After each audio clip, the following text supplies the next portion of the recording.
Hello everyone. Today is a cold day, a little bit sunny, sometimes sunny, but it's quite cold. It's not really nice day, but I still want to talk about Iran. I actually want to talk about the Iranian Kurds. I want to leave my 2 cents about why they didn't involve the war and how they calculate and they translate the things, the war, and how it will affect on their decisions. So the first reason why didn't Kurds join the war. First, we have to know about Kurds. They are the second largest group in Iran. They are one of the major and strongest element in Iran. They also most suffering ethnic group since Shah era, not only under Islamic regime, but in Shah era, even before Shah era, like 17th century. And the second reason they didn't join the war, since they're the largest ethnic group in Iran, they perhaps read and translate the things in Iran way better than the people who are sitting in their office, right? They have been realistic enough to not make any dangerous move, basically. They have been realistic and they translate the things from their angle. And the third reason, despite they're the biggest ethnic group in Iran, they are still needing to be united. There are at least three major political streams in Iranian Kurdistan, which we call volatile. Some of them are more left-wing, some of them are more like right-wing, some of them closer to PKK, some of them are closer to KDP in Iraq. They already created a six-party coalition, which is doing quite good so far, I would say. But they still need to solve their unity problem. I wouldn't say they are completely united. And Turkish effect. The fourth reason is the Turkish effect. Kurds know that if they fight regime on side of America and Israel, Turks will attack them. Basically, the Turks could even invade some part of Iran. It's not a joke, and there are already unrevealed plans of Turkey that they are planning to capture some certain part of Iranian soil, and mostly Kurdish part, which is not a surprise. And the problem is that Kurds are not sure if they take side of America and Israel, America will protect them, like what happened in Syria. Well, Kurds are not sure that America will protect them, basically. So, to back the previous article, the unity problem, I mean, one of the major Kurdish political stream is KDPI, which means KDP in Iran, is a sister party of KDP in Iraq, which is party of Barzani family. And they have quite good relationship with Turkey, economic, military, and the political relationship.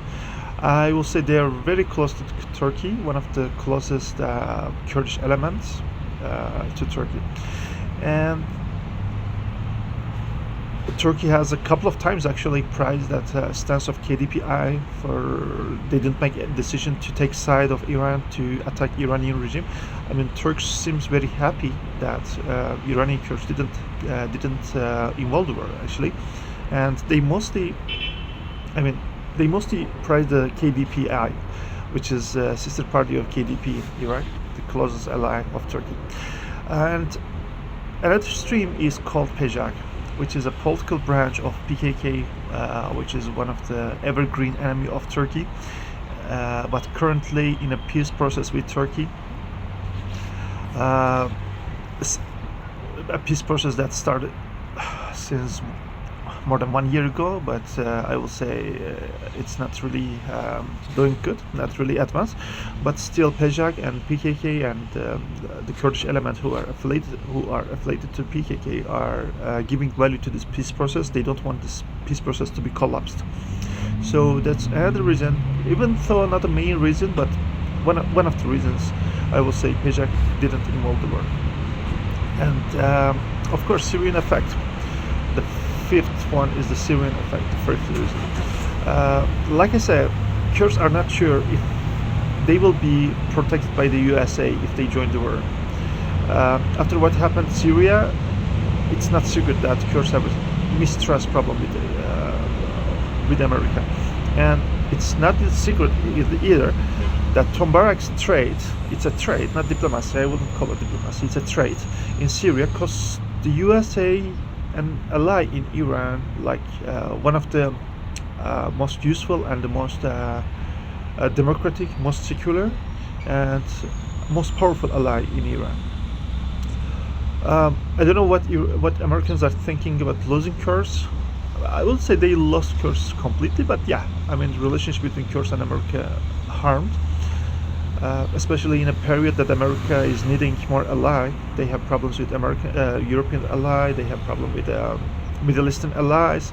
So Kurds will be very helpful ally for the Americans, but apparently they lost something about Kurds. So that was the one of the reasons behind Kurds in that join the war. To sum up all the things, Kurds are not unprepared for the war, but they are not fully ready either. I wouldn't say Kurds are fully ready, but I wouldn't call them they are not fully unready. Kurds are just being realistic. They are already predicted that the regime will remain afterward. That was my prediction too, actually. Well, there were some people were, like I said in the previous video, some people were very unrealistic, I would say. They were expecting a huge land attack to Iranian regime, like even a civil war or a war like Vietnam or something like that. No, it didn't happen. So, like I said in the previous, in the first article, Kurds are one of the elements in Iran that see and translate the things, the political and military and security dynamics, way better than anyone in the office. So, Kurds are just being realistic. And they knew that the regime will stay, and they didn't go after a journey. So, well, I mean, they knew that the regime will stay, but let's say they know the regime will stay until the next war, which is very possible in a couple of years, maybe less than a year. We don't know, but we know that regime is very weak. And Kurds want to benefit, Americans want to benefit, everyone wants to benefit actually. Even neighbors of Iran want to benefit of a weak regime in Iran. So Kurds didn't danger themselves by involving the war, but they are waiting the next war, which was a smart move, I will say. So actually situation in Iran right now is like one of the best options for Kurds. Regime is still there, formally, like I said in the previous video. Regime is still there formally. It's weak. They are not strong enough to attack Kurds, but they are not weak enough to be overthrown in a couple of weeks. So that's a perfect atmosphere for Kurds to begin a civilian struggle, a political struggle against a weak regime, demanding their political and civilian rights, like democracy and right of women, which especially Pejak give values. A right of minority and like social rights, speaking own language, Kurdish language rights, and etc. Actually, the regime doesn't have plenty of options, but accepting such rules. I wouldn't say regime will be accepting that conditions of Kurds or any other minority very easily, but I would say they don't have enough power to resist. So they have no option but to accept the change. Like I said previously, regime is weak, and they already actually a couple of years ago, since even before 12 days war, they already began changing the things, like major role, hair cover, letting the youth partying on the streets. I mean, lifting the pressure on society. So regime will do that more. They have to do that. They don't have any other option, and of course they have to accept right of the minorities. They don't want trouble in the home.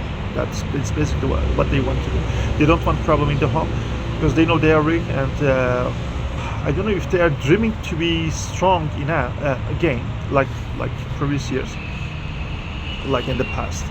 I don't know if they are planning to that, but that option doesn't seem very possible for the regime, I would say. So to sum up all the things, yeah, regime is weak, and they will accept Kurds' demands and other minorities' demand. So thank you so much for watching me, guys, and see you in the next video. Don't forget to like, comment, and share the video. Thank you.